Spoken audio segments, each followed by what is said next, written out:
They were high school sweethearts with everything going for them. He's this handsome teenager, and she's gorgeous. Both of them were very attractive, very well liked. But their lives change forever in the blink of an eye. The beautiful young girl vanishes into thin air. Did somebody snatch her? Did she run away? Is she rebelling against something? There's lots of rumors going around. The search for the missing teen unites her hometown. Searches started and hundreds of people turned out. But a horrifying discovery will send shockwaves through the community. How could someone take her and just throw her away like she was a piece of trash? What kind of person would do such a thing? I know I think so.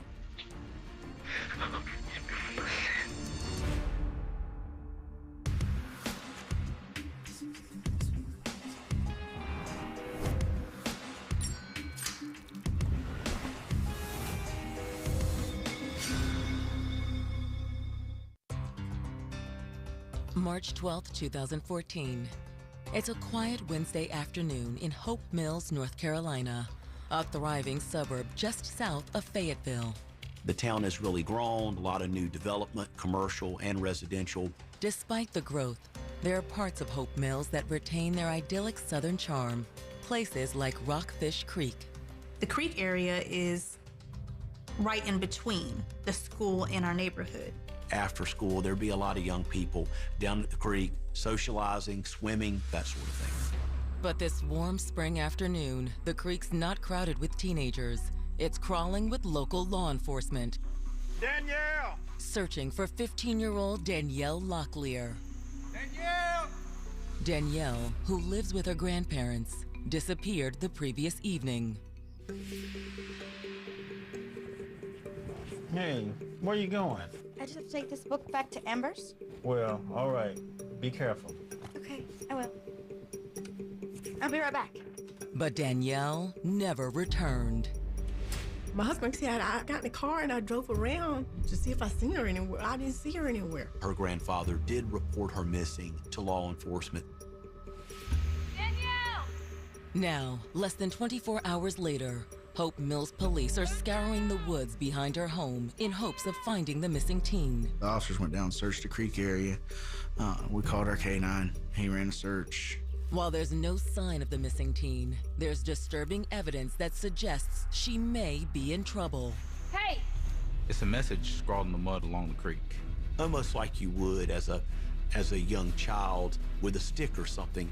Real big, very readable. I was kind of taken back. The message was a single, desperate word: help.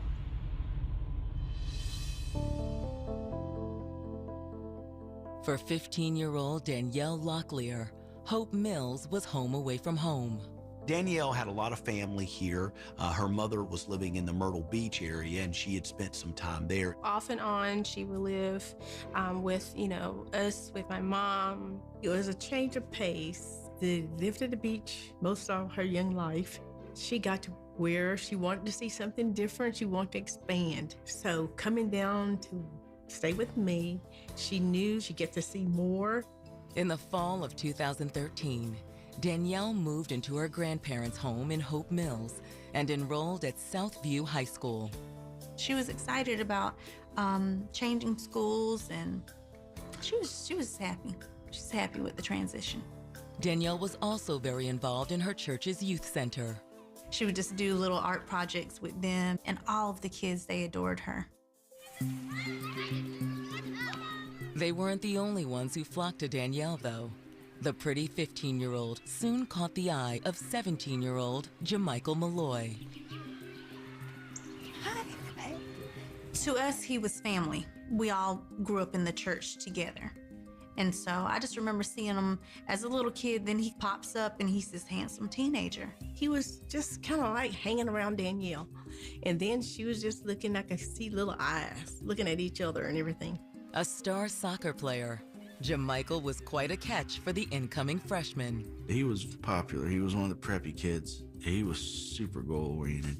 He had a promising future. He was interested in going into the United States Marines.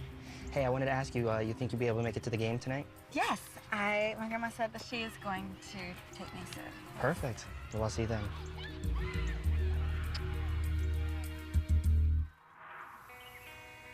Danielle and Jamichael soon became an item with her family's blessing. Danielle's family really embraced Jamichael. He kind of became one of the family, going to dinner with them, socializing with them, church activities with them. I would take her to the movies and take her to the fairground, she and Jamichael. She was happy. She was very content. She's blossoming into this beautiful young woman. But on March 11th, 2014, Danielle's promising future seems to be in jeopardy. Danielle told her grandfather that she was going to take a book back to a friend's house in the same neighborhood. But she never returned, and Danielle's grandfather is worried. So he calls his wife, who's on a trip to Atlanta with their daughter. The news sends Danielle's grandmother and aunt into a panic. We're speeding back to Hope Mills, and I'm like, Dad, you know you have to call the police. As day breaks the following morning, officers with the Hope Mills Police Department form a search party across the neighborhood. When that report's filed, patrol went down to the creek area. Hey! They're searching by the water, and they find the word help scratched into the mud. At this point, we didn't know whether help scratched in the ground had anything to do with Danielle's disappearance. But when Danielle's grandmother and aunt join the search, they spot something else. Oh my God. I look down and I can see her night sock. Just one night sock. They were the socks she usually wore to bed, and probably the same socks she'd been wearing when she left the house at 9:45 the night before. It was a very concerning clue because we thought that it may be a possibility that somehow she had met with foul play.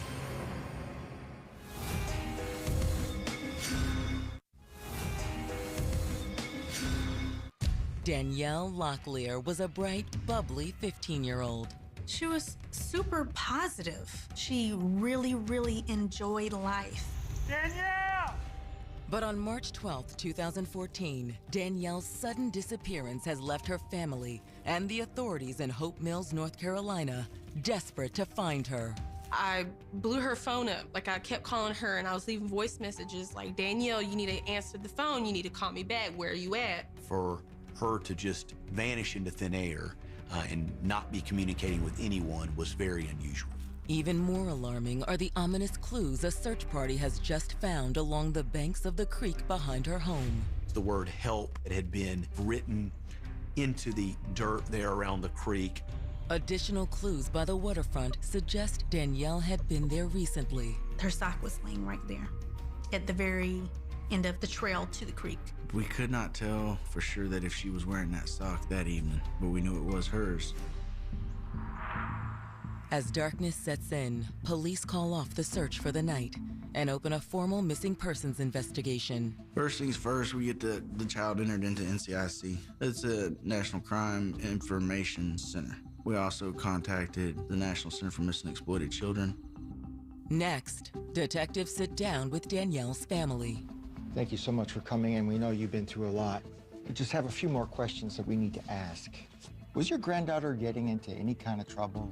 Anything that we should be aware of? She was never in any trouble. But she did just break up with her boyfriend.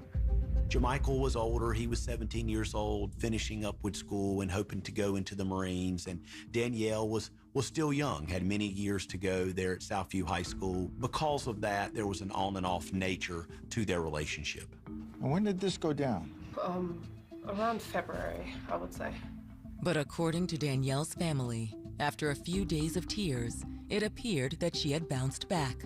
It didn't seem like it really fazed her. She seemed like she was okay. Still, Danielle's grandmother says she can't shake the feeling that something was off with Danielle the night she left for Atlanta. We was talking, and it's almost like I could tell that she was probably agitated about something. Have any of y'all been in touch with Jamichael? No. But I do have his phone number. If you want to, I could call him. Please. I'm like, Jamichael, this is Chena. Have you heard from Danielle? She's been missing since last night. And he goes, oh, no. We broke up. I haven't talked to her. But what Jamichael says next sends chills down Chena's spine. He was saying that he felt like maybe she ran away. He said that she was considering or threatening to to harm herself or to kill herself at some previous time in their relationship. He says that Danielle had threatened to drown herself. The news comes as a shock to Danielle's family. Her family knew nothing of this, nothing of the drama going on, nothing of the threats. But despite the family's surprise, detectives can't discount the possibility Jamichael may be right. We're looking for any kind of evidence that would suggest that this kid might have run away. She's unhappy. She was putting on a show for everybody about being this happy-go-lucky girl. That evening, detectives head to the neighbor's house where Danielle was supposedly going the night she disappeared. She told her grandfather she was going to a friend's home named Amber Cook. Amber Cook was a minor, so her parents had to be present for questioning. I just have a few questions for you, Amber. Okay. On the day that Danielle went missing, she was coming over to return a book? First I've heard of it. You had no idea she was coming over? No. Though Amber admits she had seen Danielle earlier that day, and nothing about her behavior suggested she was contemplating suicide or running away. She said, look, she was fine that day. She was happy, outgoing. We even skipped school and went down to the creek. You and Danielle? Yeah. Us and a couple of guys. Here, let me show you.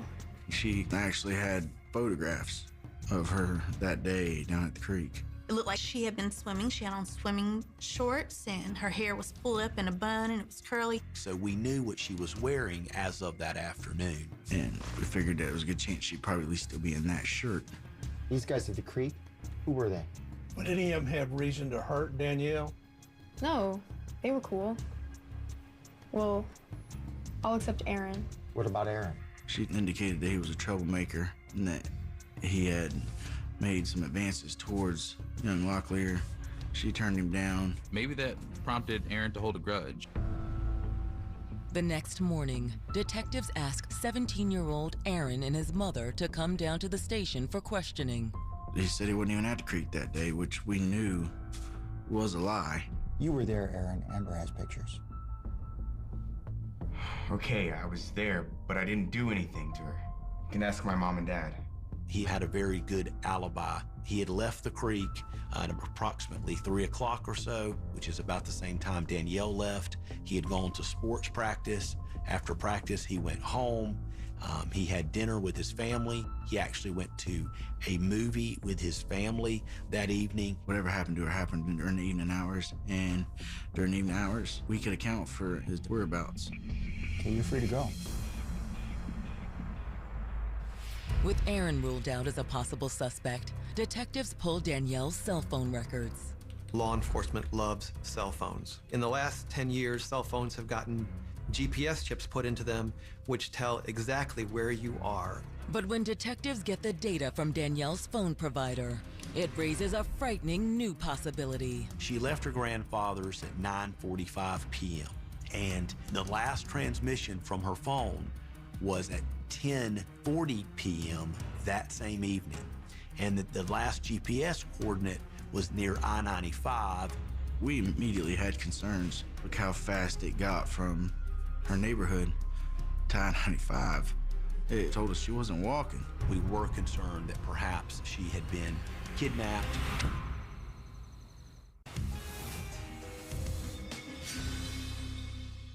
According to the National Center for Missing and Exploited Children, roughly 800,000 minors are reported missing each year in the United States.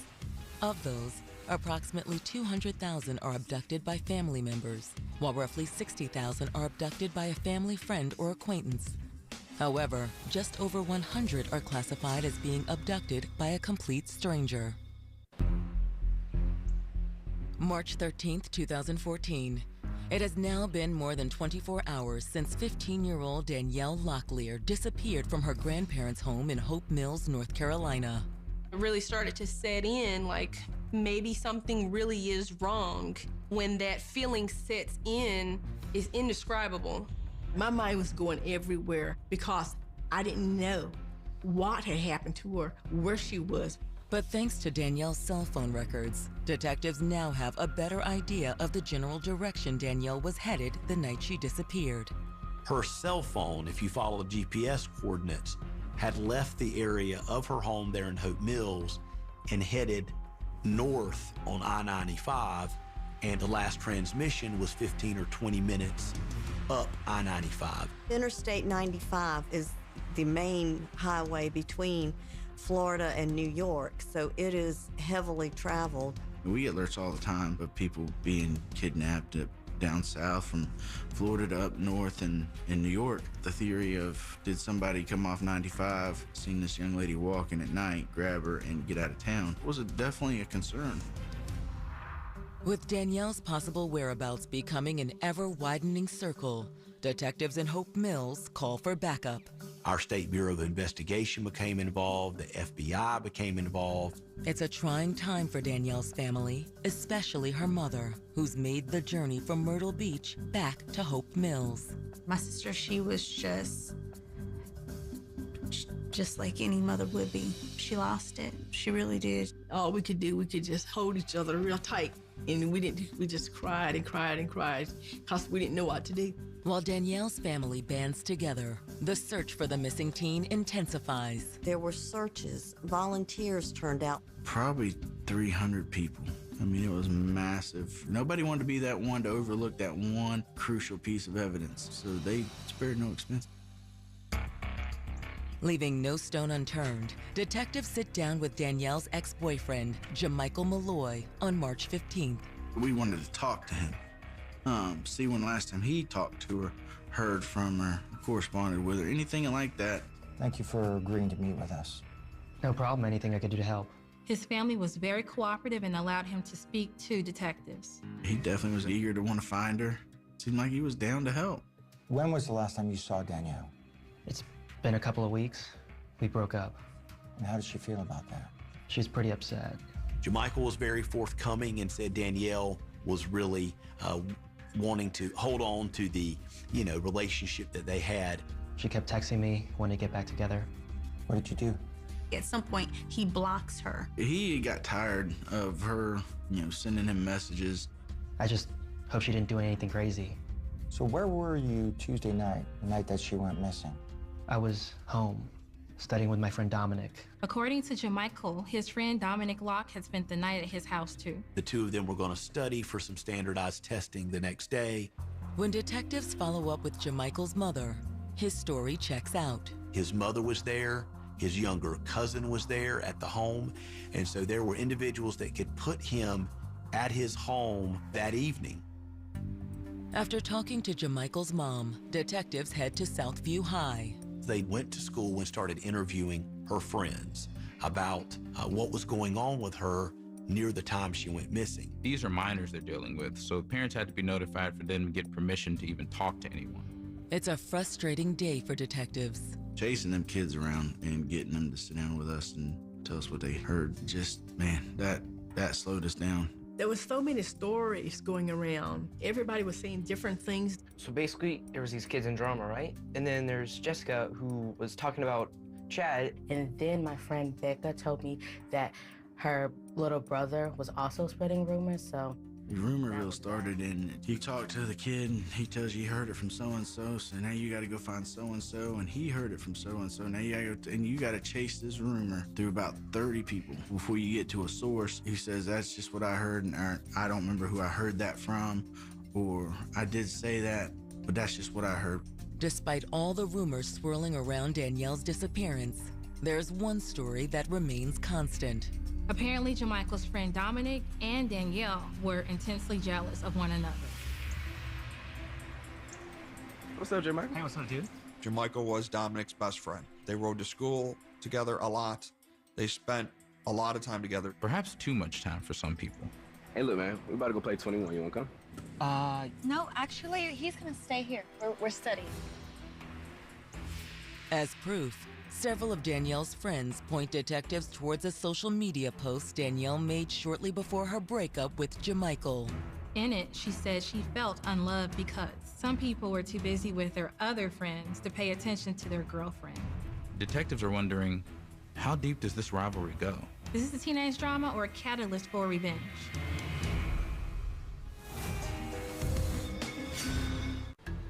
After speaking with Danielle Locklear's classmates at Southview High, detectives have uncovered evidence of a rivalry between the missing teen and her ex-boyfriend's best friend, Dominic Locke. It doesn't appear to be a love triangle, but Dominic and Jamichael's romance does appear to have caused some jealousy between Danielle and Dominic. When detectives sit down with Dominic, he doesn't deny the rumors. So thank you for agreeing to speak with us, Dominic. Yes, sir. We understand that there was some jealousy between Danielle and you and your relationship with Jamichael. I mean, I'll admit, like, we never really got along. But her and Jamichael are over, so I don't even see her anymore. Dominic says he has no idea what could have happened to Danielle. So where were you on the night of the 11th? At Jamichael's. All night? All night. We were studying for a test and then went to school the next day.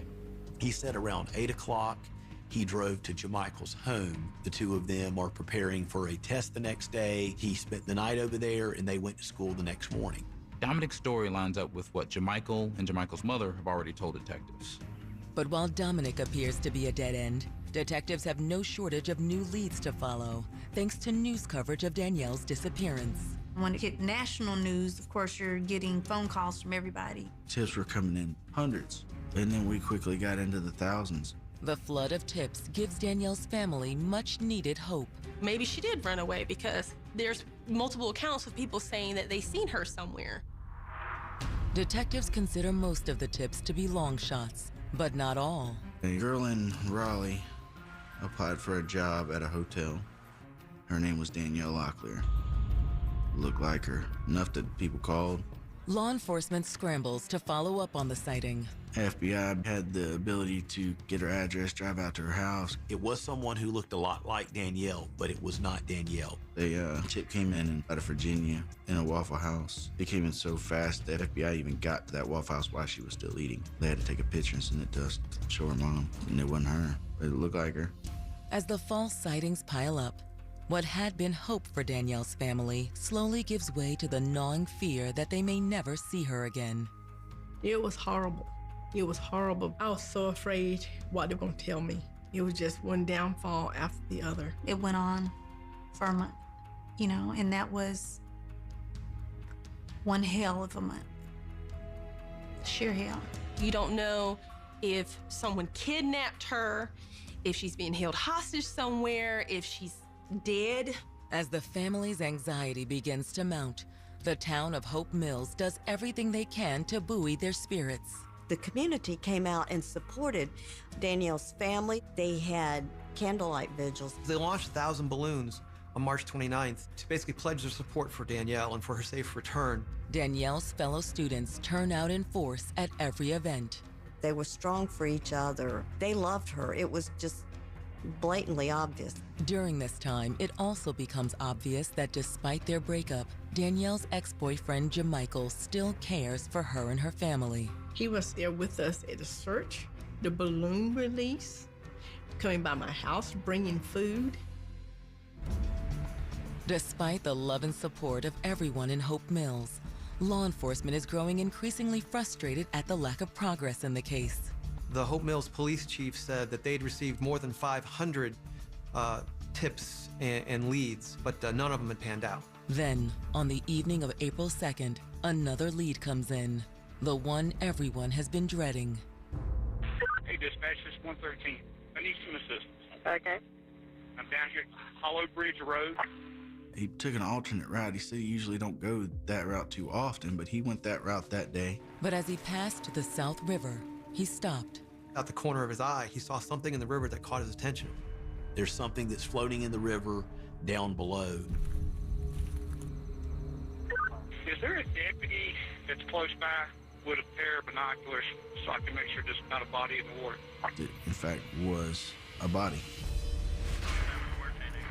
As the sun sets, the rescue team descends upon the bridge. It was quite a while before they were able to move the body. A center block had been tied around the waist of the body, and a center block had been tied around the feet of the body using yellow rope. Due to the level of decomposition, The rescue team quickly bags the body to contain as much evidence as possible. The body was in a stage of decomp that was pretty severe. Couldn't tell any really distinguishing facial features. It's grim work, but the rescue squad eventually brings the body to shore. What they found was a body that appeared to have been there a while, probably a matter of weeks. However, despite decomposition, one thing is sadly obvious to everyone present. The body definitely appeared to be a female. It will take DNA testing to make a positive identification, but detectives are convinced that they've found Danielle. The shirt that was on this young lady was the shirt in the pictures from the creek. After weeks of chasing down hundreds of leads, it appears the search is finally over. I was dreading the news of telling this family that we weren't going to be able to bring her home alive.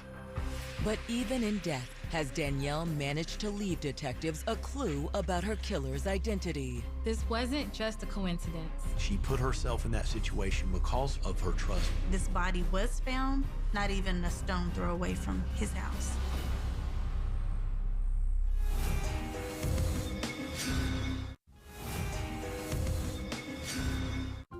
When Danielle's body was discovered in the South River, it was like a gut punch to the community. It just, boom, it took the breath right out of you, because I think there was a lot of hope. That's what you do. You remain positive and you pray that things will end for the best.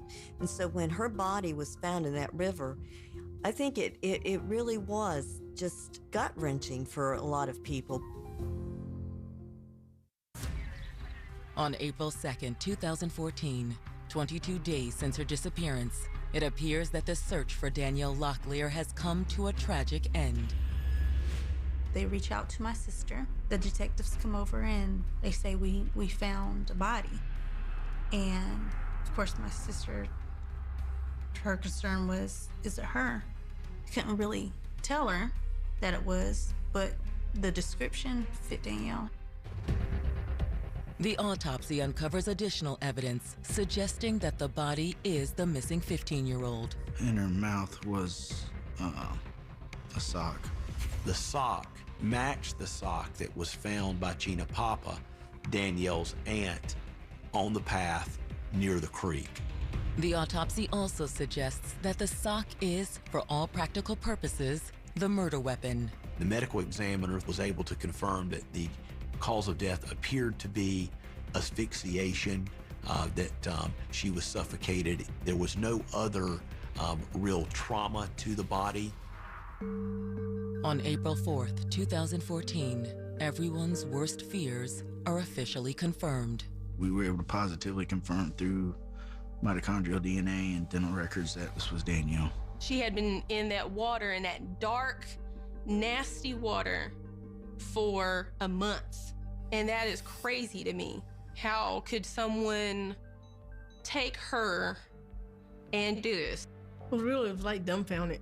He didn't know what to do, where to go, what to say. It was very scary. Very scary.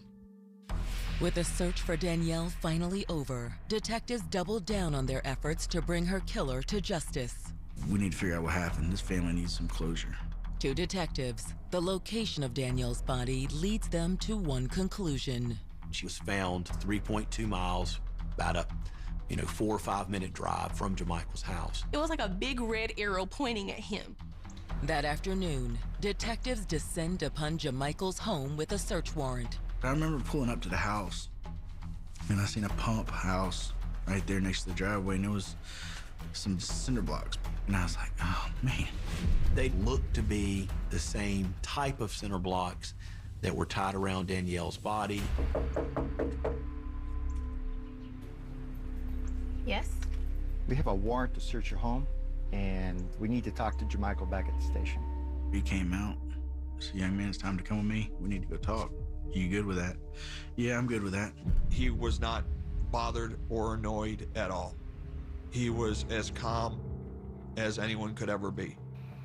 Jermichael maintains that calm demeanor even back at the station, where detectives waste no time interrogating him. You want to tell us what happened that night? I was at home that night, sir. Okay, then you were at home. You want to tell us what happened after that? I went to school the next day. Okay. So you're going to stick with what you're saying? Yes, sir.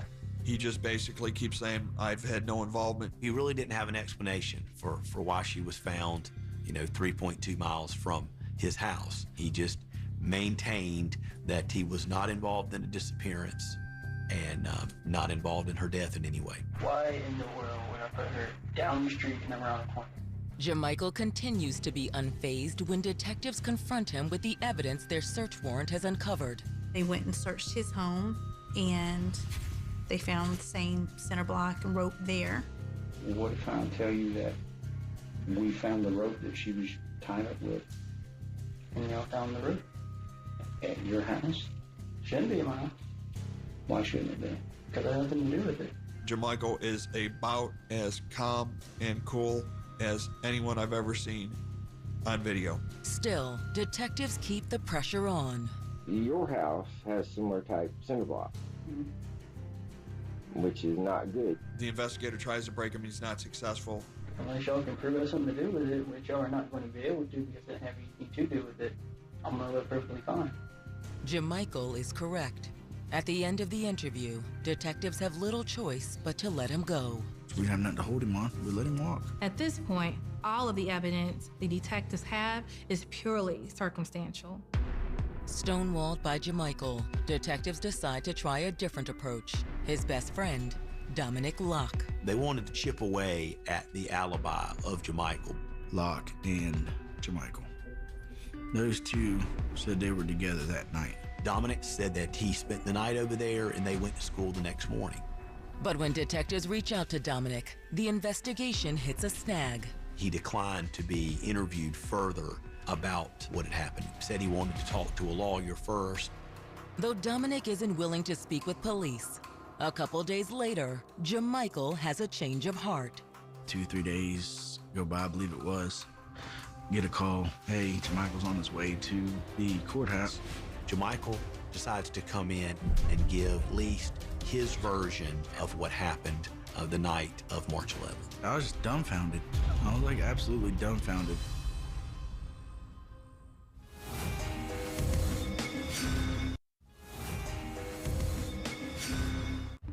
April 8th, 2014. News that 15-year-old Danielle Locklear's body was discovered in the South River has sent shockwaves through the tight-knit community of Hope Mills, North Carolina. We had lots of prayer sessions to come just spiritually help uplift us and keep us, somewhat peaceful during that very, very tough time. However, there's one person missing from the events. Her ex-boyfriend, 17-year-old Jermichael Malloy, who was on his way to the Hope Mills Police Department. He had to have known, that everything was just coming down around him. And he didn't have a choice. Compared to his last interview, it's a very different Jermichael who sits down with detectives. I'm sorry for what I did to you in the beginning. I understand. It's a tough spot. There's no doubt. No doubt in my mind.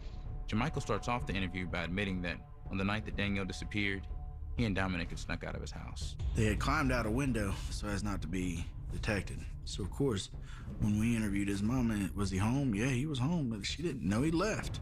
According to Jermichael, once he'd snuck out of the house, he and Dominic drove to Danielle's. They go to Danielle's house because Jermichael wants to talk with her. What Jermichael says next takes detectives by surprise. She had been off that night, about her being pregnant and not being pregnant and stuff like that. It had been off and on for months. Jermichael didn't know if this was just a ploy to get him back or if she was telling the truth. He wanted to find out once and for all, was she pregnant? I was like, all right, I'm ready to get this pregnancy thing done. Tell me now, and I just want to know. According to Jermichael, he had bought a pregnancy test and had took it with him to Danielle's. We drove over there, and I had took my wallet and I threw it against her window. And she came out, got in the car, and we went to the coop.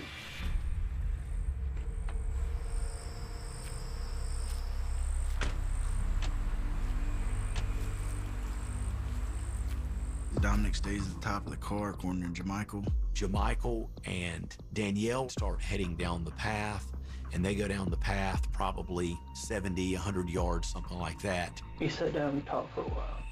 I need you to take this pregnancy test. But according to Jamichael, that's when tempers flared. She was cursing me out, still being mean to me. Yeah, I'm just trying to shove it off. And she was supposed to take a pregnancy test in front of me. The whole time it's like, take it, and she prove it to me right now. Based on what detectives know from the autopsy, there's a reason Danielle refused. She was not pregnant at the time of her death. It was probably a cry for attention from Danielle to kind of stay in contact with him. But did Jamichael know that? I told her, no matter what, pregnant or not, I'm gonna do what I gotta do. If this is my kid, DNA proven and everything. You know, we're teenagers. And but I'm not gonna be with you. And that's when she snapped on me. Michael alleges that she smacked him and started hitting him. You're supposed to trust me. I don't. You're supposed to Well, I don't trust you, so take this.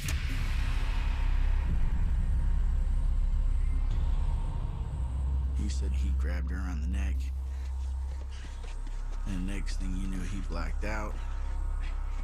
We were fighting, and next thing I knew, she wasn't breathing. Jamichael claims that he doesn't actually remember killing Danielle. Danielle. Danielle. Oh my God. He runs back up to the car, tells Dominic, look, she's not breathing. I need your help. She's not breathing. What do you mean she's not breathing? I think she's dead. Come on! Jamichael gets Dominic to go down to the river with him and help him move her body. Oh my Come God. on! We don't have time for this. Just grab her. At that point, the two of them are able to get Danielle in the car. Once Danielle was in the car, Jamichael says he and Dominic drove back to his house, ditching Danielle's cell phone along the way. That's when I went and got the rope and the cinder and tied her up. Then they took her to the creek and dumped her in the creek. Like she was garbage. He's arrested, he's taken before the magistrate, and the charges at that time are second-degree murder. No. Lord, thank you so much.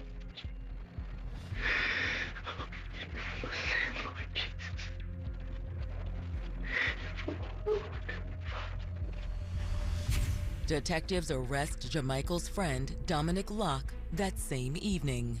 He did appear remorseful for what had happened and his involvement. Questioned by detectives, Dominic essentially corroborates Jamichael's story. They were arguing, and I heard "shut up." That was like the loudest thing I heard. He says a few moments later that Jamichael comes running up the path. He told me she's dead, and I asked him what he's talking about. We had absolutely no evidence that Dominic had any idea that this was going to happen to Danielle. However, Dominic does admit to helping Jamichael get rid of the body. He felt like he was in a corner with his best friend. Loyalty make you do silly things when you're a teenager. But while Dominic's account largely corroborates Jamichael's, there is one difference. They each blame one another for putting the sock in Danielle's mouth. Dominic says, yeah, he asked me to shove it in her mouth. I guess it wasn't in good enough and he pushed it down. Other than that, their stories were remarkably consistent. One of my friends called and said, did you see the news? Jamichael confessed. And I'm like, oh my God, it's real. It's real. However, Danielle's family isn't convinced by Jamichael's claim that her death wasn't premeditated. There's no way that anyone could ever make me believe that he was just coming over to just have a conversation with her. He lured her out. He tricked her. He knew exactly what he was going to be doing to her. He did all this because he thought that young girl was pregnant. That's the bottom line. We felt like that we could have argued to the jury premeditation and deliberation. But prosecutors never get a chance to make that case. Rather than risk taking Jamichael to trial, the prosecutors worked out a deal where Jamichael pled guilty to second-degree murder. We just wanted it all to be over with, just to save ourselves more heartache from seeing photos and going through the trial. It's difficult enough for the family when Jamichael addresses the court at his sentencing hearing in May of 2016. Jamichael stood up, he apologized, and I was just disgusted because I'm like, she trusted you and she loved him. How could you stand up and say you're sorry when you sit there and you choke the life out of her? The judge sentences Jamichael to a minimum of 25 years in prison. Dominic Locke eventually pled to accessory after the fact to murder and received a sentence of 6 to 8 years in jail. While justice in the case has technically been served, it hardly makes up for what Danielle's family has lost. Maybe one day I will learn forgiveness, but it's not anytime soon. He took somebody from us, somebody that was loved very deeply, that didn't deserve that. She was this gorgeous girl, but she had personality, and she was goofy and creative and just full of life. Really never seen her without a smile on her face, and she was always laughing, and that's the way that I know she wants to be remembered. You don't supposed to question God, that you wonder sometimes what's the reason. It's terrible. Never in a million years I thought that anything like this would ever happen to anybody in my family. And then she's gone.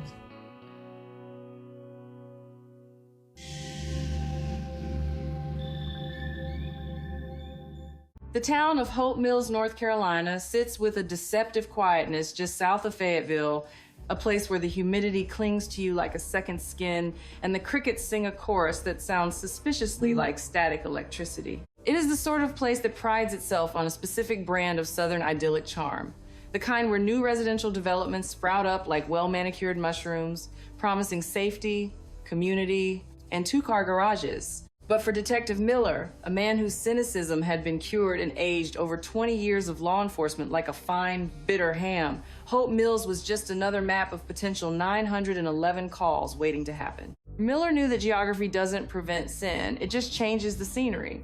In the city, crime screams. In the suburbs, it whispers, which makes it infinitely more annoying to investigate.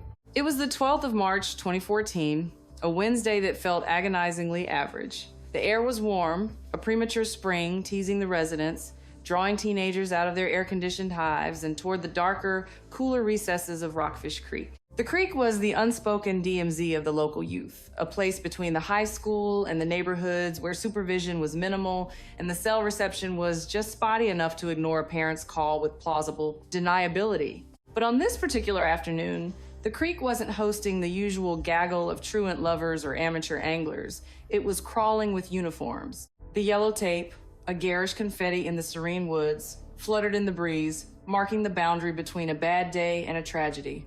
They were looking for Danielle Locklear.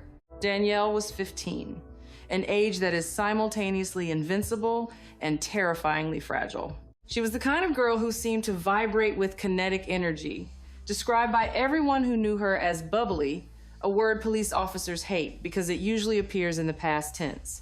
She had moved to Hope Mills from Myrtle Beach the previous fall, trading the salt air for the pine scrub to live with her grandparents. It was supposed to be a fresh start, a chance to expand her horizons, or perhaps just a teenager's desire to see if the grass was greener on the other side of the state line. She was handsome, with a bright smile that could disarm a traffic cop, and she had quickly become a fixture at the local church youth center, helping with art projects and charming the younger kids who looked at her with the reverence usually reserved for pop stars.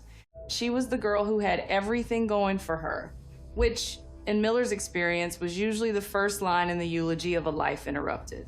The grandparents were beside themselves, a state of panic that Miller had seen 1,000 times but never got easier to watch. The grandfather, a man of routine and quiet dignity, had watched Danielle leave the house the previous evening at 9:45 p.m. It was a Tuesday. She had a book in her hand, a physical book, which felt almost anachronistic in 2014, and claimed she was returning it to a friend, Amber, who lived just down the road. "I'll be right back," she had said, the four most dangerous words in the English language. When she didn't return, the grandfather did what any sensible guardian does. He got in his car and drove the loop. He scanned the darkened streets, the manicured lawns, the shadows between the streetlights. Nothing. No silhouette of a teenage girl. No laughter echoing from a porch. Just the silence of the suburbs, heavy and judgmental. By the time he called his wife, China, who was on a trip to Atlanta, the sun was threatening to rise on a world that had suddenly tilted on its axis. China, sensing the frequency of disaster in her husband's voice, had sped back to Hope Mills, the interstate blurring into a tunnel of anxiety. Now, less than 24 hours later, Miller stood by the muddy banks of Rockfish Creek, watching a K-9 unit sniff at the damp earth with professional enthusiasm. The dog, a German shepherd named Buster, who had a better arrest record than half the department, was working a scent trail that seemed to evaporate into the humid air. But the creek had secrets to tell, even if it was being coy about it. Down by the water, where the mud was thick and unforgiving, an officer flagged Miller over. Scrawled into the earth in broad, deliberate strokes was a single word: help.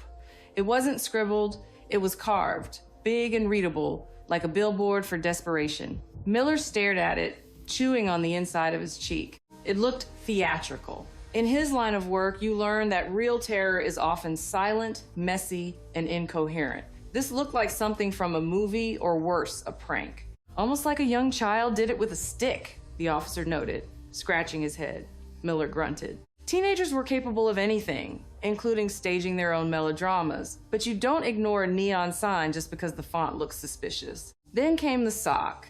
It was found by Danielle's aunt, who had joined the search party because sitting at home waiting for the phone to ring is a special kind of torture. It was a fuzzy night sock, the kind you wear when you're watching Netflix and eating ice cream, not when you're trekking through the woods. It lay there on the path, a singular, incongruous piece of domestic comfort in the wild.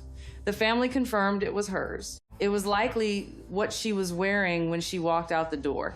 The discovery shifted the atmosphere from worried to grim. People don't generally walk out of their socks unless they are dragged out of them. The sock was the punctuation mark at the end of a sentence Miller didn't want to read. The investigation, as they always do, turned inward, toward the circle of people who claimed to love the victim. In high school homicides, and Miller was starting to treat this as a homicide, even if the paperwork still said missing person, the perpetrator is rarely a boogeyman jumping out of a bush. It's almost always the boy who sits next to you in algebra. Enter Jamichael Malloy.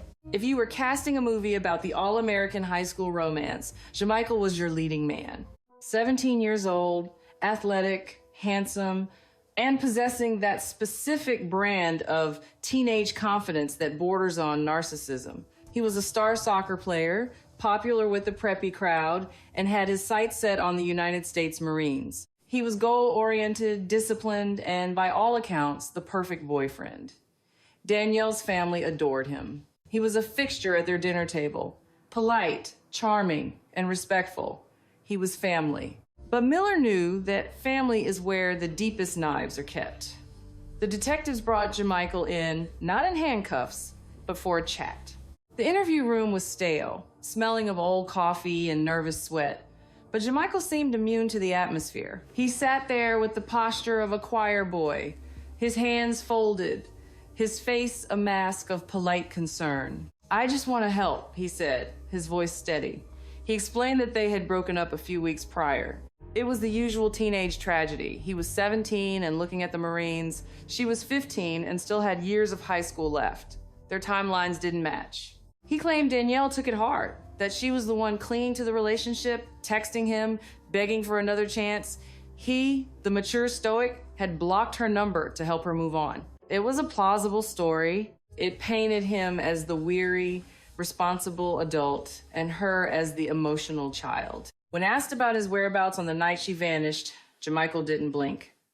"I was home," he said smoothly, "studying with my friend Dominic Locke, the best friend, the sidekick. Every hero needs a sidekick. And in high school hierarchies, Dominic was the moon to Jamichael's sun. They were inseparable, riding to school together, playing video games, sharing the secrets that only teenage boys share." Detectives checked the alibi. Jamichael's mother confirmed it. She had seen them. They were there, books open, preparing for standardized tests. A mother's word is usually gold in a courtroom, But Miller knew that mothers often see what they want to see, or rather, they see the version of their sons that exists before the lights go out. Despite the alibi, there were cracks in the porcelain facade. Jermichael dropped a nugget of information that felt designed to deflect. He mentioned, almost casually, that Danielle had threatened self-harm in the past. She said she might drown herself, he told the detectives, his eyes wide with feigned reminiscence. Maybe she ran away? She was unhappy.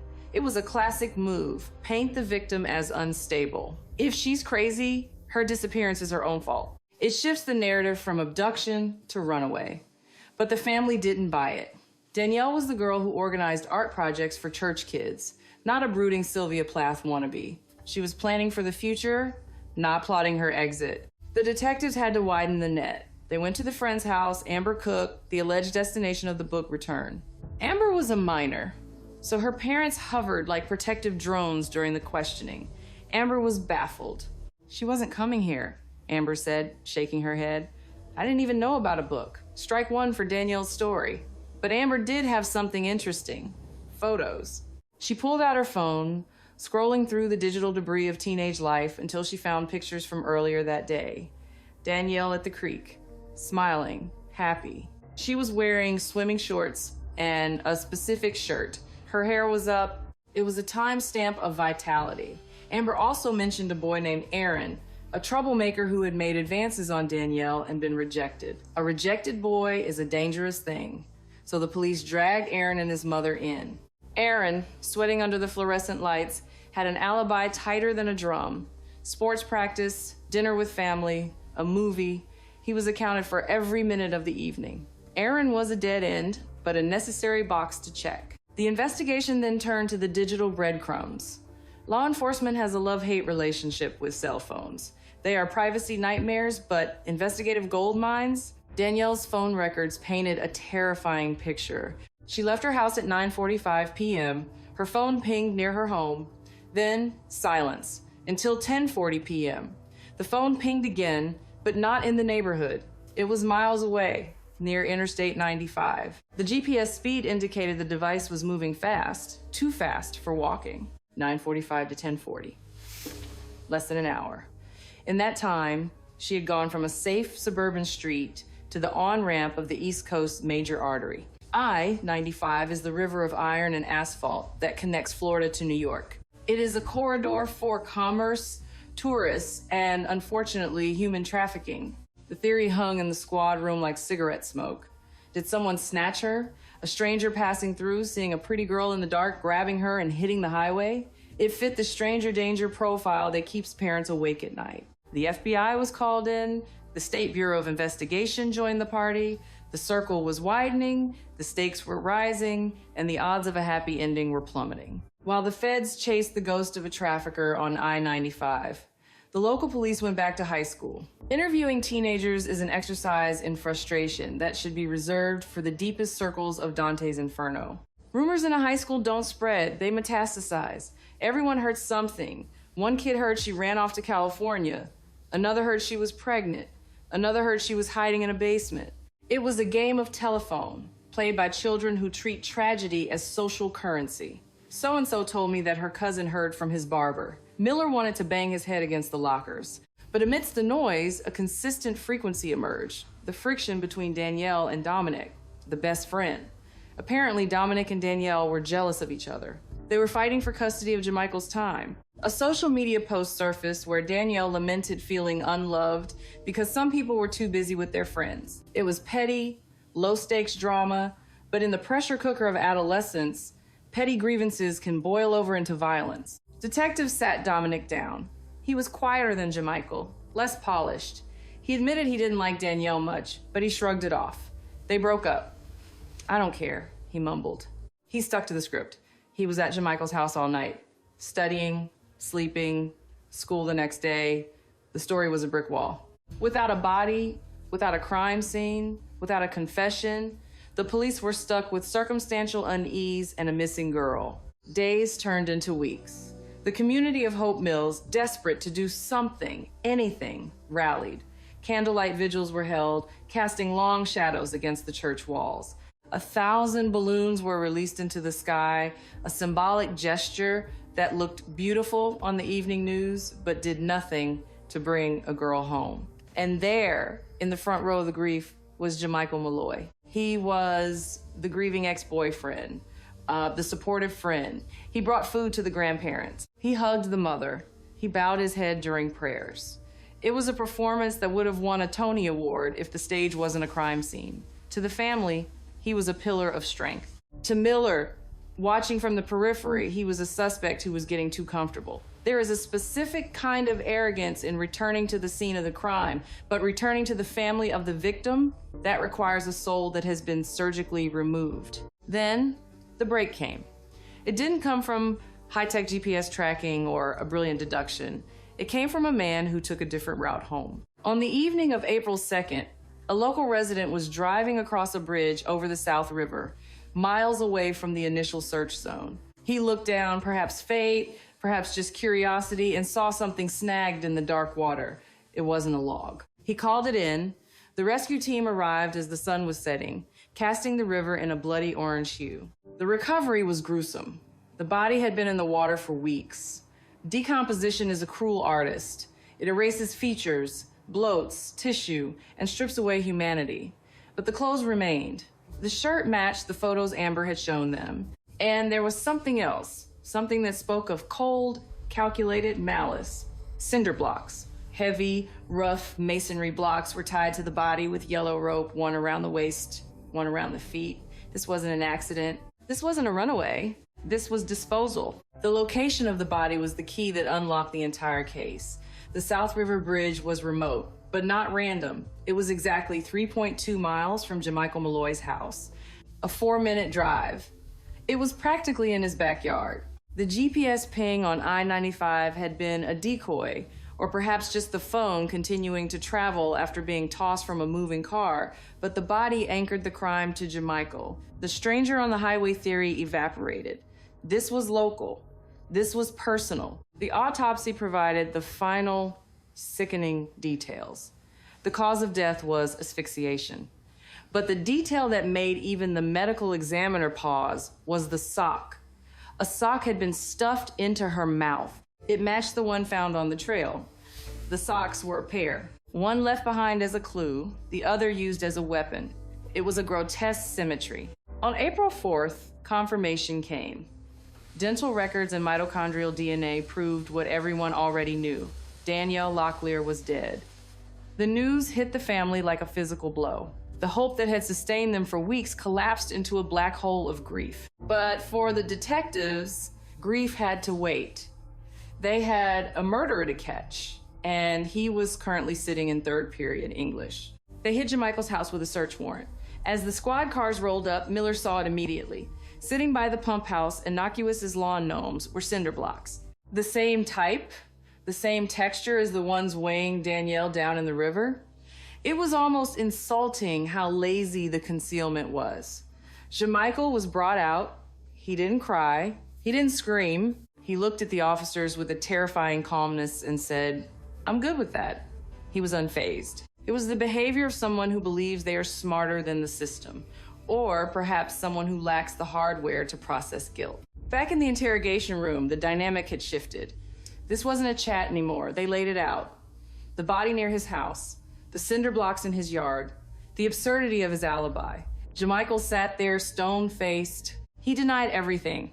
I wasn't there. I didn't do it. He was stonewalling, and he was good at it. Without a direct link or confession, the case was still circumstantial. They had to let him go. Walking a murder suspect out of the police station is the hardest thing a cop has to do. But the law requires proof, not just certainty. But the pressure was building. The detectives turned the screws on Dominic. They went to him, poking holes in the study night story. Dominic lawyered up immediately, which was smart for him, but frustrating for the police. However, the cracks were spreading.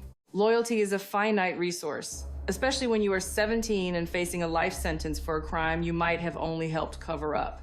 The silence from Dominic likely rattled Jamichael. The Golden Boy realized the walls were closing in. The calm facade began to fracture. 2 days later, Jamichael's lawyer called. He was coming in. He wanted to talk. The Jamichael that walked into the station this time was different. The arrogance was dampened, replaced by a sullen realization that the game was over. He sat down, looked at the detectives, and began to weave a story that was half truth, half justification. He admitted the alibi was a lie. He and Dominic had snuck out that night, climbing through a window like characters in a bad teen comedy. They drove to Danielle's house. Why? According to Jamichael, he needed to know if she was pregnant. It was the oldest teenage panic in the book. He claimed he brought a pregnancy test with him. He threw his wallet at her window to wake her up, a detail so specific it had to be true. She came out and they walked down to the creek, leaving Dominic at the car as a lookout. Down by the dark water, the conversation turned toxic. She wasn't pregnant, he claimed. It was a ruse to get him back. He told her it was over, really over. He alleged she snapped. She hit him, she screamed, she attacked him. I blacked out, Jamichael said. The magic words of every killer who wants to disassociate from the act. I grabbed her neck, and the next thing I knew, she wasn't breathing. It was the accidental murder defense. He tried to sell it as a tragedy of passion, a moment of chaos. He ran back to the car, frantic. She's dead! Help me! Dominic, the loyal soldier, didn't run away. He didn't call 911. He helped. They went back down, carried the lifeless girl to the car, and drove back to Jamichael's house. They stopped to get the cinder blocks and rope items Jamichael apparently had ready access to. They drove to the river. They tied the weights to her. They threw her in like garbage. Dominic was arrested the same evening. His version largely matched Jamichael's, with one crucial finger-pointing difference. When it came to the sock stuffed in her mouth, Dominic said, "He told me to do it." Jamichael said, "Dominic did it."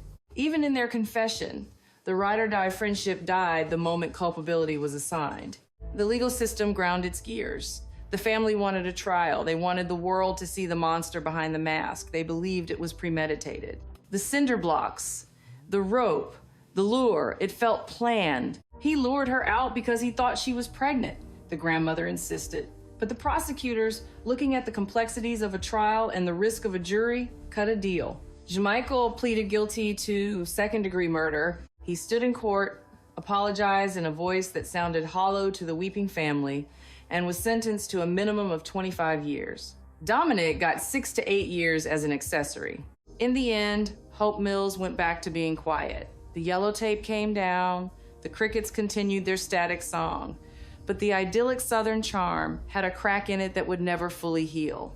Detective Miller closed the file, the weight of it heavy in his hand. He thought about the help written in the mud. Maybe it wasn't a prank. Maybe it was a ghost trying to point the way. Or maybe it was just the universe realizing, too late, that in a town full of rumors, the truth is the only thing that stays buried forever. Gemini said, "The town of Hope Mills, North Carolina, sits in that humid, pine-scented pocket of the American South where the line between a charming suburb and a mosquito-infested swamp is often just a matter of how recently the landscaping crew came by. It is a place where bless your heart is a loaded weapon and the sweet tea is thick enough to be used as engine oil." In March of 2014, Hope Mills was vibrating with the sort of aggressive normalcy that usually precedes a disaster. The azaleas were thinking about blooming, the pollen was preparing its annual assault on the sinuses of the populace, and the biggest scandal in town usually involves someone's dog doing unmentionable things to a prize-winning begonia. It was a thriving suburb south of Fayetteville, a place where military families from Fort Bragg settled down to mow lawns and pretend that the rest of the world wasn't on fire. But geography is a funny thing. You can pave over the wild, put up a strip mall and a high school, but you can't pave over human nature, which remains as swampy and unpredictable as Rockfish Creek on a rainy Tuesday. Enter Detective Thorne. Thorne was a man who looked like he had been tumbled dry on high heat. He had the kind of face that stopped aging at 45 and just started eroding. He had been policing Hope Mills long enough to know that when the phone rings after dinner, it's never to tell you that you've won the lottery. It was March 12th, a Wednesday, and Thorne was contemplating the existential dread of a lukewarm cup of coffee when the call came in. A missing teenager. In the lexicon of law enforcement, a missing teen usually means boyfriend trouble, bad grades, or an ill-advised adventure to Myrtle Beach. But something about this one felt heavy. The air pressure in the station dropped, the way it does before a thunderstorm. The girl's name was Danielle Locklear, 15 years old. By all accounts, she was the kind of kid you'd put on a brochure for the town. Beautiful, with a smile that could power a small grid, and a personality described by everyone as bubbly, which is a word detectives hate because it implies a fragility that the world loves to shatter. She had moved here from the coast to live with her grandparents, looking for a change of pace, a new start at Southview High. She was a church-going, art project-making, grandparent-loving model citizen. She wasn't the type to vanish. She wasn't the type to hitchhike. She was the type who told her grandfather she was walking down the street to return a book to a friend and would be right back. Right back. 2 words that should be stricken from the language for the sheer amount of irony they carry. Thorne arrived at the scene, the grandparents' house, which was currently vibrating with the frantic energy of terrified relatives. Danielle's grandfather, a man of routine and quiet strength, looked like he had aged a decade in 12 hours. He had done the loop. He had driven the car around the neighborhood, peering into the shadows, calling her name until his voice cracked. Nothing. Just the hum of the streetlights and the indifference of the suburbs. The grandmother and aunt were there too, having sped back from a trip to Atlanta, their panic serving as a beacon that drew the neighbors out onto their porches. In the South, a tragedy is a community event. People don't just watch, they participate, usually with casseroles and unsolicited theories. The search led them to the creek. Rockfish Creek is the unofficial town square for the under 18 demographic. It's where you go to smoke your first cigarette, hold hands with someone you'll forget in 5 years, or just escape the oppressive supervision of your parents. But on this day, the creek wasn't hosting a romantic tryst, it was hosting a canine unit. The dog, a German shepherd who took his job far more seriously than most of the city council, was sniffing the mud with professional intensity. Thorne watched the dog, then he watched the water. It was dark, murky, the kind of water that keeps secrets. Then the theater began. An officer waved Thorne over to a patch of mud near the bank. You gotta see this, detective. Thorne trudged over, his shoes making a sucking sound in the wet earth. There, scrawled into the mud with a stick, was a message. A single word, written in large, desperate block letters, help. Thorne stared at it. He tilted his head. It looked cinematic. In his 20 years on the job, Thorne had seen crime scenes that were messy, chaotic, and confusing. He had rarely seen one that came with subtitles. It looks like something from a Scooby-Doo episode, he muttered, instantly regretting the cynicism but unable to suppress it. Who stops running for their life to practice their penmanship? Still, you don't ignore a literal cry for help just because the font looks suspicious. They photographed it. They tagged it. It was a clue, or it was a distraction.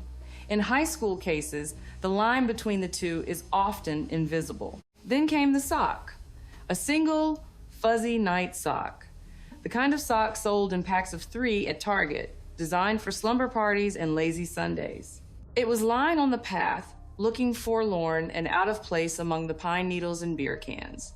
The family identified it immediately. It was Danielle's. It was what she was wearing when she walked out the door to return the book. This was less theatrical than the mud writing and significantly more chilling. You might write help as a prank, but you don't typically walk out of your socks unless you are being dragged out of them. The sock was the period at the end of a very bad sentence. The investigation pivoted from a search mission to a who is the boyfriend mission. In the world of teenage homicide, the boyfriend is the statistical North Star. You follow the romance, you find the body. Enter Jamichael Malloy. If you were casting a movie about the boy every father wants his daughter to date, you'd cast Jamichael. 17 years old, handsome, athletic, polite to a fault. He was a star soccer player with eyes on the Marine Corps. He was goal-oriented, a phrase that usually means good at following orders, but in a murder investigation can sometimes mean sociopathic efficiency. He wasn't just Danielle's ex-boyfriend. He was practically an adopted son to her grandparents. He ate at their table, prayed at their church, and charmed the absolute daylight out of everyone he met. Thorne brought him in for a chat. Not an interrogation, just a help us help you conversation. Jermichael sat in the plastic chair like he was waiting for a guidance counselor appointment. He was calm, unnervingly calm. Most teenagers in a police station vibrate with nervous energy. They fidget, they check their phones, they look at the door. Jermichael looked at Thorne with the steady gaze of a sniper. "We broke up," Jermichael said, his voice smooth, lacking the jagged edges of heartbreak. "A few weeks ago. I'm graduating, going to the Marines. She's young. She still has years of high school left." "Sensible," Thorne said, sipping his lukewarm coffee. "Very mature." "She didn't take it well," Jermichael continued, painting a picture of a distraught, emotional girl clinging to a stoic, future-focused man. "She kept texting me, wanting to get back together. I had to block her number. For her own good, really." "For her own good," Thorne repeated. "And where were you Tuesday night, Jermichael?" "Home," he said without missing a beat. "Studying. With my friend Dominic. We have standardized tests coming up. Big stuff." "Dominic Locke?" "Yes, sir, my best friend. He stayed the night. My mom was there. You can ask her." Thorne made a mental note. The study buddy alibi. It's the teenage equivalent of, "I was at a board meeting." It sounds responsible. It involves a witness who is also your best friend and therefore likely your accomplice in everything from video games to vandalism, and it usually falls apart under the slightest pressure. But for now, it held. Jermichael's mother confirmed it. Dominic confirmed it. They were the three musketeers of alibis. But Jermichael wasn't done helping. He leaned in, his face adopting a mask of concerned sorrow. "You know, she threatened to hurt herself before," he whispered, dropping the breadcrumb. "She said she might drown herself. Maybe she ran away? She was really unhappy." Thorne looked at the kid. It was a classic deflection. She's crazy, I'm sane. She's unstable, I'm a Marine in training. It was almost too perfect. It was the narrative of a boy who had watched too many episodes of CSI and thought he knew how to play the game. But the family didn't buy it. Danielle wasn't suicidal. She was a 15-year-old girl who had just bought a new pair of shoes and was planning a church event. People who are planning to drown themselves rarely return library books first. The investigation expanded, rippling out from the epicenter of the boyfriend. They went to the neighbor, Amber Cook, the alleged recipient of the book. Amber was a minor, so her parents hovered over the interview like Secret Service agents. "She wasn't coming here," Amber said, confused. "I didn't know she was coming over. I haven't seen that book in months." Strike one for Danielle's cover story. But Amber did have something useful, her phone. She scrolled through her gallery showing Thorne photos from earlier that day. "We skipped school," she admitted, shrinking slightly under her father's glare. "Went to the creek. Danielle was there." Thorne looked at the screen. There was Danielle, alive, vibrant, smiling. She was wearing swimming shorts and a specific t-shirt. Her hair was up in a bun. It was a time stamp of life. "Who else was there?" Thorne asked. "Just us. And some guys." "Aron was there." "Aron?" "Yeah. He's kind of a troublemaker," Amber said, employing the universal high school code for a boy who wears too much Axe body spray and punches drywall. He liked Danielle. She turned him down. He was mad. So they hauled Aron in. Poor Aron. He looked like he was about to vomit from the moment he walked into the station. But Aron had the ultimate defense, a documented existence. He was at practice. He was at dinner. He was at a movie with his parents. His alibi was watertight, backed by receipts, GPS, and parental testimony. Aron was a red herring, a distraction in a sea of noise. The noise was deafening. High school is a rumor factory that operates 24/7 with no quality control. Thorne and his team spent days chasing ghosts. One kid heard Danielle was in California. Another heard she was pregnant and hiding in a basement. Another heard she had run off with a trucker. It was a game of telephone played by children who treated tragedy as social currency. Thorne felt like he was trying to solve a puzzle while someone was actively throwing extra pieces into the box. But technology, unlike teenagers, doesn't gossip. It just tracks. Thorne pulled Danielle's cell phone records. The data came back, and it was baffling. She left her house at 9:45 p.m. Her phone pinged near her home, then silence until 10:40 p.m. Suddenly, her phone was alive again, but it wasn't in the neighborhood. It was miles away, moving at high speed near Interstate 95. I-95, the East Coast's aorta, the road that connects Florida to Maine, carrying tourists, truckers, and traffickers. The data suggested she had traveled from her quiet street to the highway in under an hour. The timeline was tight, too tight for walking. This screamed abduction. Had someone snatched her? A stranger passing through? The stranger danger profile is statistically rare. Most people are killed by someone they know and ostensibly love, but it's the scenario that keeps detectives awake at night because it's random. It's chaos. The FBI was called. The State Bureau of Investigation arrived in their shiny windbreakers. The search radius expanded. They were looking for a white van, a trucker, a drifter. They were looking at the entire eastern seaboard. Meanwhile, the actual answer was likely sitting in a geometry class 3 miles away, texting his best friend. While the feds chased the ghost on the highway, Thorne went back to the high school. He couldn't shake the feeling that the drama was local. He dug into the social dynamics of Jamichael's circle. He found the friction. It wasn't a love triangle, it was a jealousy triangle. Danielle and Dominic, the girlfriend and the best friend, they hated each other. They competed for Jamichael's attention like two dogs fighting over a bone. Danielle had posted on social media about fake friends and people being too busy.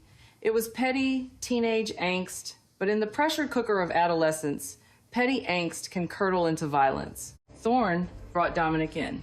Dominic was the beta to Jamichael's alpha. He was quieter, less polished, a follower looking for a leader. I didn't like her, Dominic shrugged, looking at his shoes. But I didn't hurt her. We were studying. I was at Jamichael's all night. All night? All night. Slept there, went to school the next day. It was the same story. Memorized, rehearsed, polished. Without a body, without a crime scene, Thorne was hitting a wall. He had a missing girl, a suspicious ex-boyfriend, a jealous best friend, and a phone that had apparently taken a road trip to New York. But he had no proof. Days turned into weeks. The help in the mud washed away with the spring rains. The community of Hope Mills rallied in the only way it knew how, aggressive positivity. They held vigils, they lit candles, they released 1,000 balloons into the sky. A beautiful, useless gesture that polluted the environment but made everyone feel like they were doing something. And there, front and center, was Jamichael Malloy. He was the grieving ex, the pillar of strength.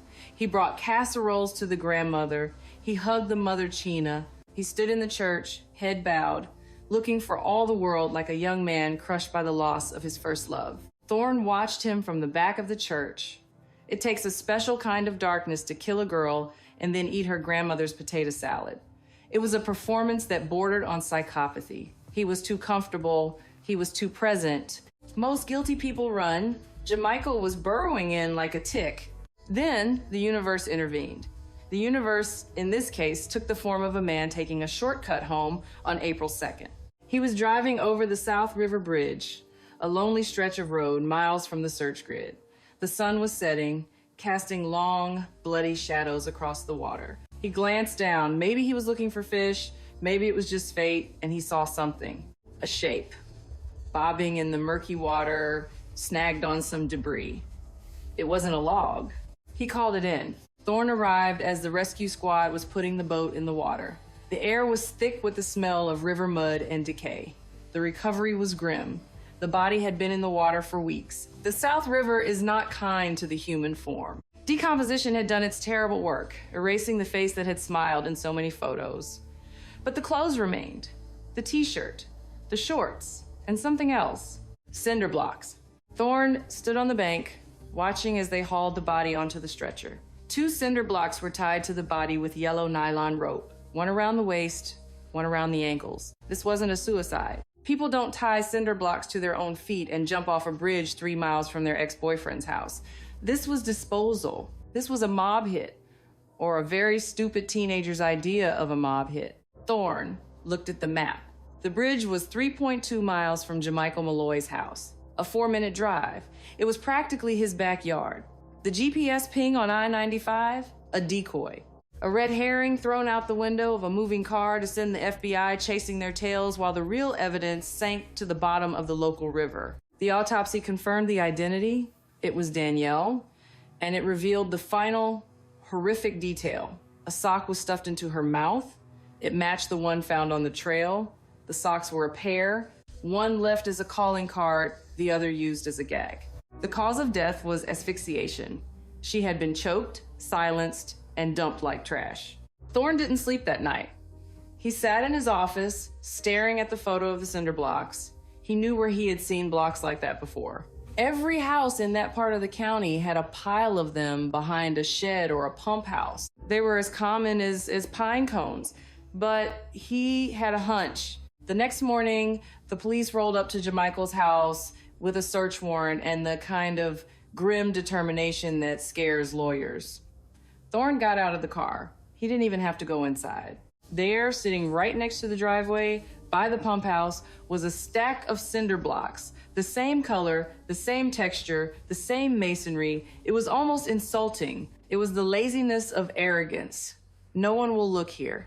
I'm the golden boy. They brought Jamichael out. He stood on the porch, watching the officers swarm his yard. He didn't cry. He didn't scream. He looked at Thorne and said, "I'm good with that." "You're good with us searching your house for evidence of a murder?" Thorne asked, incredulous. "I have nothing to hide," Jamichael said. His heart rate probably hadn't even broken 70. Back at the station, the chat was over.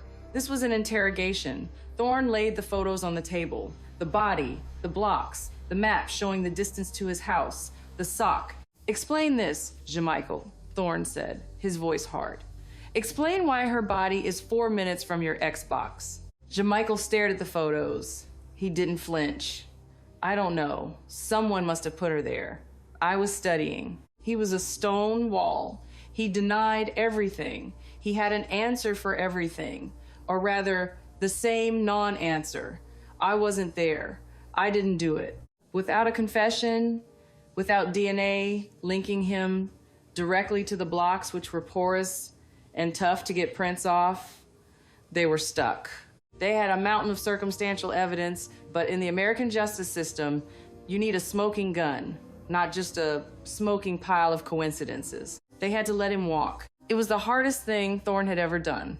Watching Jamichael stroll out of the station, cool as a cucumber, back to his life, back to the grieving family he was manipulating, it made Thorne want to quit and become a barista. But Thorne knew something about teenage boys. They are loyal until they aren't. He turned his sights on Dominic. Dominic Locke was not the golden boy. He was the sidekick, and sidekicks crumble. Thorne brought Dominic back in. He leaned on him. "Jamichael is gonna flip on you," Thorne lied. "He's gonna say it was your idea. He's gonna say you did it." Dominic lawyered up. Smart kid, but the seed was planted. The prisoner's dilemma is a classic game theory scenario for a reason. Two suspects separated. If one talks and the other stays silent, the talker gets a deal. If both stay silent, they might walk. But the fear is the variable. 2 days passed. The pressure in the Malloy household must have been unbearable. The police were circling. The community was whispering. The perfect Marine future was dissolving. Jamichael realized the math wasn't working in his favor. His lawyer called. He's coming in. When Jamichael walked into the interrogation room this time, the golden boy armor was gone. He looked smaller, younger. He looked like a 17-year-old who had realized that life in prison is a very long time. He sat down, he took a breath, and he started to talk. The story he told was a masterclass in minimization. It was a story designed to make him look like a victim of circumstance rather than a cold-blooded killer. The alibi was a lie, he admitted. We snuck out, me and Dominic climbed out the window. I wanted to see Danielle. I needed to know. I needed to know if she was pregnant. Thorne raised an eyebrow. The pregnancy scare. The oldest motive in the book. Was she? I don't know. I brought a test. I threw my wallet at her window to wake her up. She came out. We walked to the creek. Dominic waited by the car. And then? She wasn't pregnant, Jamichael said. She admitted it. She said she lied to get me back. She wanted us to be together. I told her no. I told her it was over. He paused, looking for sympathy in Thorne's eyes. He found none. She snapped, Jamichael continued. She started hitting me, screaming. She said, "You're supposed to trust me." She attacked me. I I tried to push her off. I grabbed her neck. I blacked out. The magical phrase. It absolves the killer of the memory of the violence. It turns murder into a medical event. When I came to, she wasn't breathing. I panicked. I ran back to the car. I told Dominic, help me, she's dead. And Dominic called 911? Thorne asked, knowing the answer. No, he helped me. He helped you move the body? Yeah. We put her in the car. We drove back to my house. I grabbed the cinder blocks and the rope. We drove to the bridge. We tied her up. We threw her in. And the sock? Thorne asked. The sock in her mouth? Jamichael hesitated. Dominic did that. Or maybe he told me to do it. I don't know. It's a blur. They arrested Dominic that night. Dominic, terrified and cornered, corroborated most of the story, but he was quick to return the favor on the sock. He told me to put it in her mouth, Dominic cried. He made me do it. It was a mess of finger-pointing lies and partial truths. But they had the confession, they had the timeline, they had the betrayal. The trial never happened. The prosecution looked at the case, the complexity, the blackout defense, the risk of a jury falling for the Good Kid Act, and they offered a plea. Jamichael pleaded guilty to second-degree murder. He stood up in court, wearing a suit that fit him too well, and apologized. He said the words, "I'm sorry," but to the family, it sounded like he was reading a grocery list. He was sentenced to a minimum of 25 years. Dominic, the loyal sidekick who helped dump a body in a river because his friend asked him to, pleaded to accessory after the fact. He got 6 to 8 years. Thorne drove home that night. The case file finally closed on the passenger seat. He drove past the high school, past the creek, past the bridge over the South River. The town of Hope Mills was quiet again. The crickets were singing. The azaleas were blooming. The darkness had been caught, put in a cage, and sent away for 25 years. But Thorne knew the truth. He knew that the line between a good kid and a killer is sometimes just a matter of a pregnancy scare and a convenient pile of cinder blocks. He knew that help written in the mud wasn't a prank, it was a prophecy. And he knew that he would never, ever look at a pair of fuzzy socks the same way again. The sun went down on Hope Mills, and the humidity rose, wrapping the town in a warm, wet blanket, hiding the scars, but never quite erasing the memory of the girl who walked out to return a book and found the end of her story in the dark water of the South River. Thorne pulled into his driveway, turned off the engine, and sat in the silence for a long time, listening to the static of the world, waiting for the phone to ring again. Because it always rings again, Gemini said, the town of Hope Mills, North Carolina, sits in that specific latitude of the American South, where the humidity is less of a weather condition and more of a spiritual oppressive force. It is a place where the pine trees stand like silent sentinels over manicured lawns, and the air is thick with the scent of barbecue, cut grass, and the unspoken secrets of the suburban middle class. In 2014, Hope Mills was growing, swelling with new developments and the influx of families from nearby Fort Bragg, all looking for a slice of the American dream with a 2-car garage and a decent school district. It was the kind of town where people waved to each other not because they necessarily liked one another, but because not waving was considered an act of aggression. It was a place designed to be safe, a place where the biggest scandal usually involved a homeowners association dispute over the height of a fence. But geography is a terrible judge of character, and manicured lawns are excellent at hiding dirt. Our story begins not with a scream, but with a book. It was a Tuesday evening, March 11th to be precise, and the air was holding the promise of spring, that teasing warmth that makes teenagers restless and adults lethargic. Danielle Locklear, a 15-year-old girl who was, by all metrics, the protagonist of her own life, was standing in her grandparents' living room. Danielle was the kind of girl who sparkled.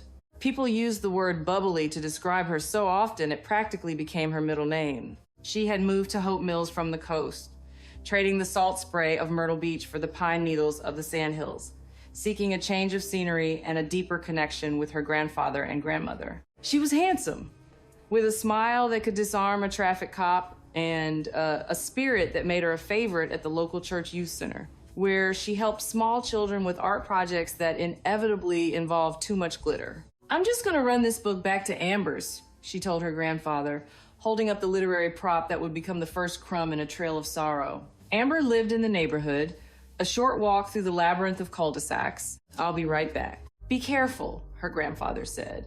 It was the automatic benediction of the guardian, a phrase worn smooth by repetition. Okay, I will, she replied, and then she walked out the door. The grandfather, a man of routine and quiet dignity, went back to his evening, the television humming in the background. But time in a waiting house moves differently. 10 minutes is a pause, 20 minutes is a concern, an hour is a catastrophe.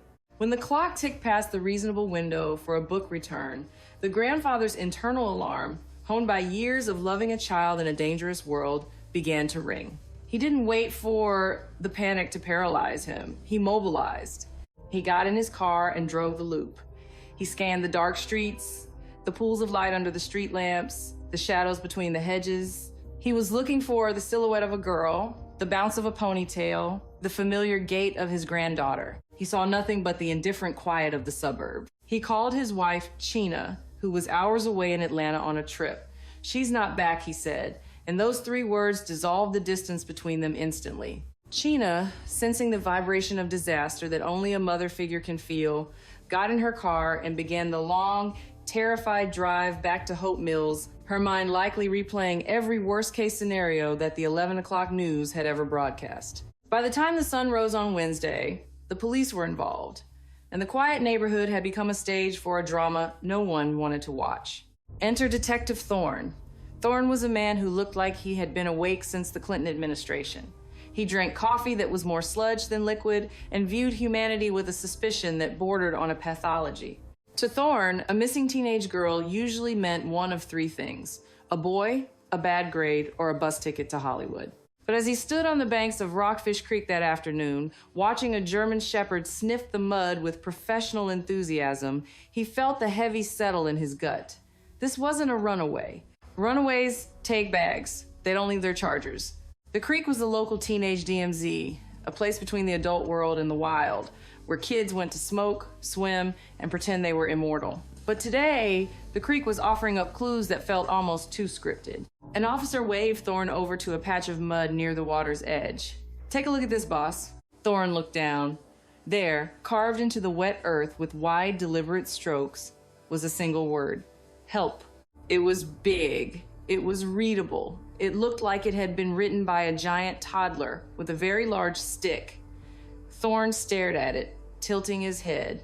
In his 20 years of policing, he had seen blood, chaos, and panic. He had rarely seen a victim take the time to write a billboard. "It looks theatrical," he muttered. "Who stops running for their life to practice their penmanship?"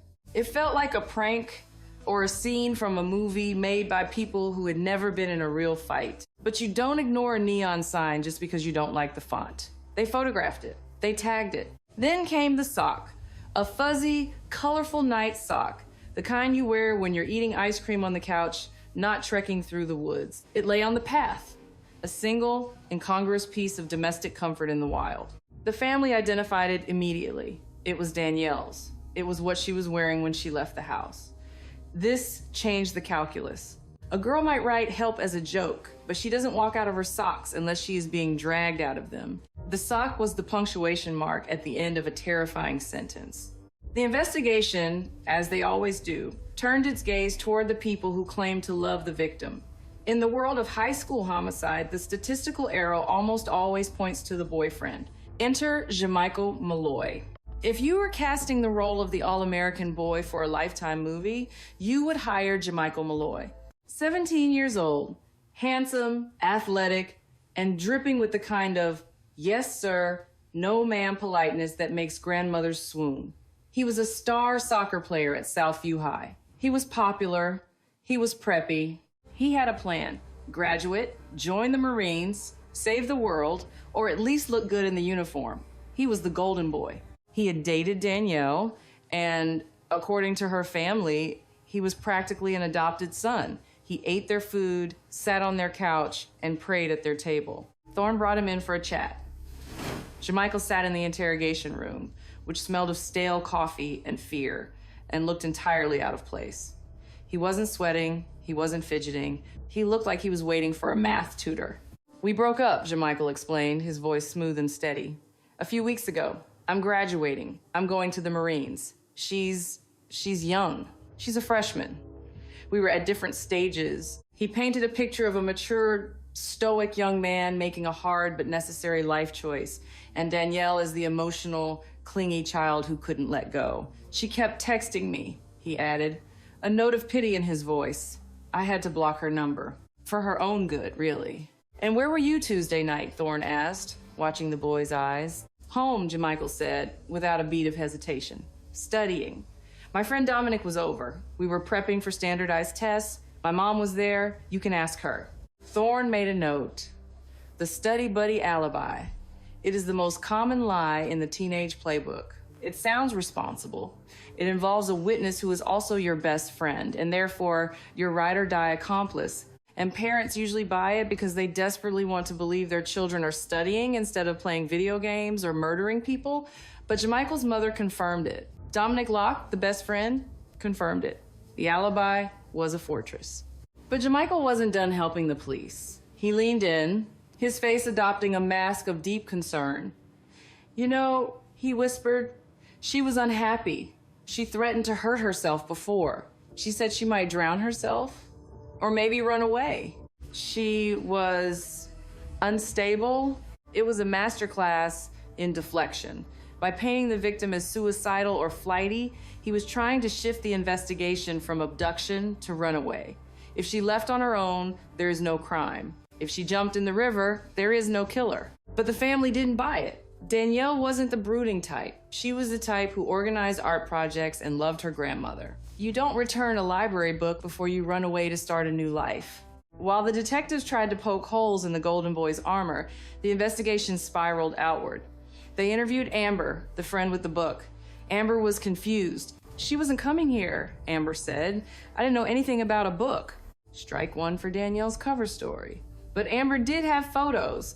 She pulled out her phone and showed the detectives pictures from earlier that day. We skipped school, she admitted, shrinking under the gaze of her parents. We went to the creek. Me, Danielle, and some guys.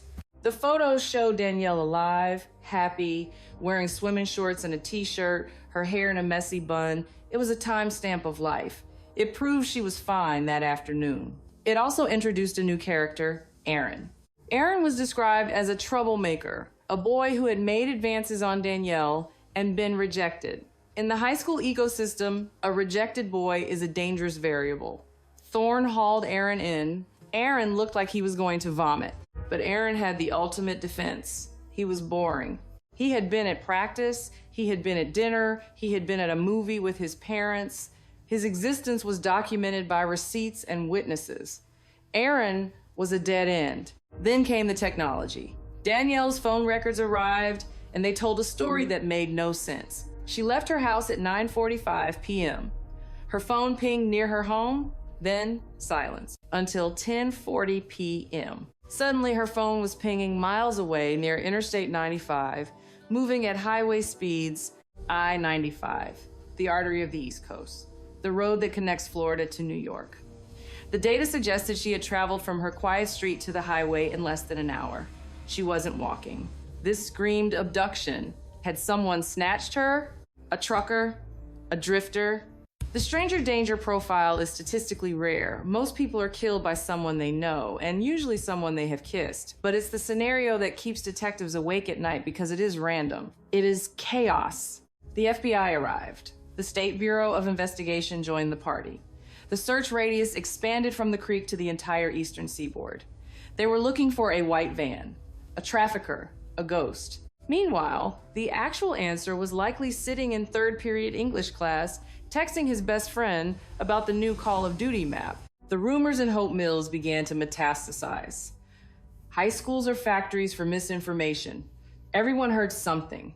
One kid heard Danielle was in California, another heard she was pregnant, another heard she was hiding in a basement. It was a game of telephone played by children who treated tragedy as social currency. Thorne felt like he was trying to solve a puzzle while someone was throwing handfuls of glitter into his eyes. But amidst the noise, a consistent frequency emerged. The friction between Danielle and Dominic.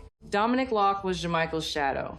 Where Jamichael was the sun, Dominic was the moon, reflecting his light and following his orbit. And apparently, the moon didn't like the girlfriend. There were texts, social media posts, petty jealousies. Danielle felt Dominic was taking too much of Jamichael's time. Dominic felt Danielle was annoying. It was the classic bros before. Well, you know the rest. Thorne brought Dominic in. Dominic was quieter than Jamichael, less polished. He shrugged a lot.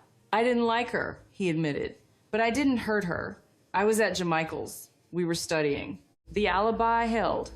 Without a body, without a crime scene, without a confession, the police were stuck with a pile of rumors and a missing girl. Days turned into weeks. The help in the mud washed away. The community, desperate to feel useful, held vigils. They lit candles. They released 1,000 balloons into the sky, a beautiful gesture that looked great on the news but did absolutely nothing to find a missing child.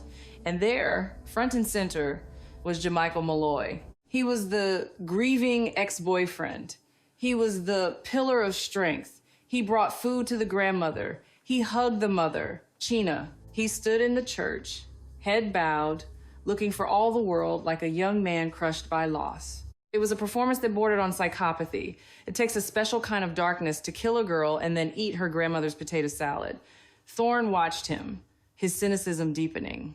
He knew that the killer is almost always the one who inserts himself into the investigation, the one who asks, "Any news?" a little too often. Then, on April 2nd, the break came. It didn't come from the FBI's high-tech tracking or the psychic who called the tip line. It came from a man taking a shortcut. He was driving over a bridge crossing the South River, miles away from the search grid. The sun was setting, casting long shadows. He glanced down at the dark water, maybe looking for fish, maybe just zoning out, and saw something, a shape. Bobbing in the current, snagged on debris. It wasn't a log. He called it in. Thorne arrived as the rescue squad was launching the boat. The air smelled of river, mud, and decay. The recovery was grim. The body had been in the water for weeks. The South River is not kind to the human form. Decomposition is a thief that steals faces and fingerprints. But the clothes remained, the t-shirt, the swimming shorts, and the socks. But it was what was attached to the body that made Thorne's blood run cold. Cinder blocks. 2 heavy, rough masonry blocks were tied to the body with yellow nylon rope. One around the waist, one around the ankles. This wasn't a suicide. People generally don't tie cinder blocks to their own feet and jump off a remote bridge. This was disposal. This was a murder. The location of the body was the key that unlocked the entire mystery. The bridge was exactly 3.2 miles from Jamichael Malloy's house. A 4-minute drive. It was practically his backyard. The GPS ping on I-95, a decoy. A red herring thrown out of a car window to send the feds chasing their tails while the real evidence sank to the bottom of the local river. The autopsy confirmed the identity. It was Danielle, and it revealed one final, horrific detail. In her mouth was a sock, the matching sock to the one found on the trail. It was a gag, a method of silence. The cause of death was asphyxiation. She had been choked, silenced, and dumped like trash. Thorne didn't sleep that night. He sat in his office, staring at the photos of the cinder blocks. He knew he had seen blocks like that before. They were common, sure, but he had a feeling.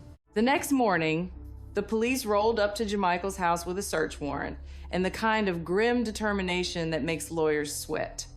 Thorne got out of the car. He didn't even have to go inside. There, sitting right next to the driveway by the pump house, was a stack of cinder blocks. The same color, the same texture, the same size. It was almost insulting. It was the laziness of arrogance. No one will look here, Jamichael must have thought. I'm the golden boy.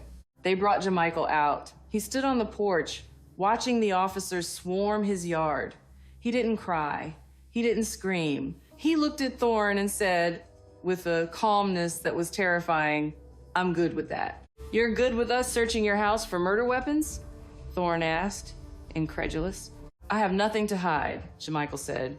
His heart rate probably hadn't even broken 70. Back at the station, the chat was over. This was an interrogation.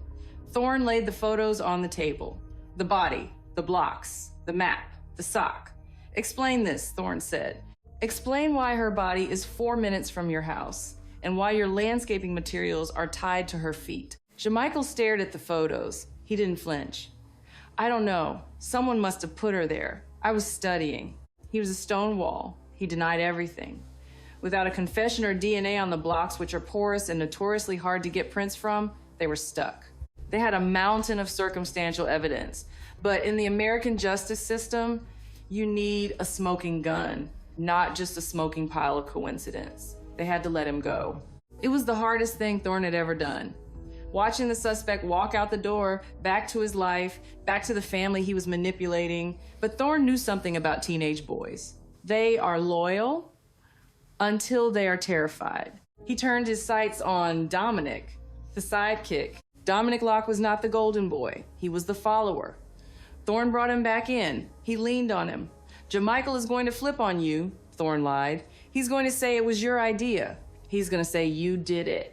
You're going to prison for the rest of your life because your friend wants to go to the Marines. Dominic lawyered up immediately. Smart kid. But the seed of fear was planted. The prisoner's dilemma is a classic for a reason. 2 days passed. The pressure in the Malloy household must have been unbearable. The police were circling. The community was whispering. The perfect future was dissolving. Jamichael realized the math wasn't working. His lawyer called. He was coming in. When Jamichael walked into the interrogation room this time, the armor was gone. He looked smaller. He looked like a child who had broken a vase, except the vase was a human life. He sat down, took a breath, and began to weave a story that was half truth, half justification. The alibi was a lie, he admitted. We snuck out, me and Dominic. We climbed out the window. I wanted to see Danielle. I needed to know if she was pregnant. Thorne raised an eyebrow. The pregnancy scare. The oldest motive in the teenage playbook. A fear that has driven more bad decisions than cheap tequila. Was she? I don't know. I brought a test. I threw my wallet at her window to wake her up. She came out. We walked to the creek. Dominic waited by the car. And then, she wasn't pregnant, Jamichael said. She admitted it. She said she lied to get me back. She wanted us to be together. I told her no. I told her it was over. He paused, looking for sympathy. She snapped, he continued. She started hitting me, screaming. She said, "You're supposed to trust me." She attacked me. I tried to push her off. I grabbed her neck. I blacked out. I blacked out. The magical phrase. It absolves the killer of the memory of violence. It turns murder into a medical event. When I came to, she wasn't breathing. I panicked. I ran back to the car. I told Dominic, "Help me, she's dead." And Dominic called 911? Thorne asked, already knowing the answer. No. He helped me. He helped you move the body? Yeah. We put her in the car. We drove back to my house. I grabbed the cinder blocks and the rope. We drove to the bridge. We tied her up. We threw her in. And the sock? Thorne asked. The sock in her mouth? Jamichael hesitated. Dominic did that. Or maybe he told me to do it. I don't know. It's a blur. They arrested Dominic that night. Dominic, terrified and cornered, corroborated most of the story, but he was quick to return the favor on the sock. "He told me to put it in her mouth," Dominic cried. "He made me do it." It was a mess of finger pointing and partial truths, but they had the confession. They had the timeline. They had the betrayal. The trial never happened. The prosecution looked at the case, the complexity, the blackout defense, the risk of a jury falling for the Good Kid Act, and they offered a plea. Jamichael pleaded guilty to second-degree murder. He stood up in court, wearing a suit that fit him too well, and apologized. He said the words, "I'm sorry," but to the weeping family, it sounded like he was reading a menu. He was sentenced to a minimum of 25 years. Dominic, the loyal sidekick who helped dump a body in a river because his friend asked him to, pleaded to accessory after the fact. He got 6 to 8 years. Thorne drove home that night. The case file finally closed on the passenger seat. He drove past the high school, past the creek, past the bridge over the South River. The town of Hope Mills was quiet again. The crickets were singing. The azaleas were blooming. The darkness had been caught, put in a cage, and sent away. But Thorne knew the truth. He knew that the line between a good kid and a killer is sometimes just a matter of a pregnancy scare and a convenient pile of cinder blocks. He knew that help written in the mud wasn't a prank. It was a prophecy. and he knew that he would never, ever look at a pair of fuzzy socks the same way again.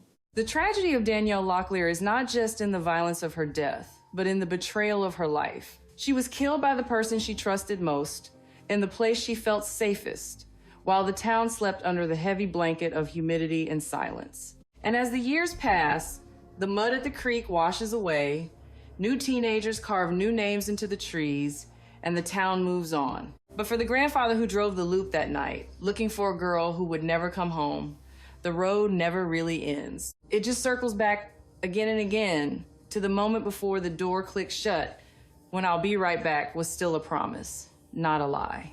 The cinder blocks are gone from the yard. The house has likely been painted, but the ghosts of Hope Mills remain, whispering in the static of the cicadas, reminding us that sometimes the monsters aren't under the bed. Sometimes they are sitting at your dinner table saying grace.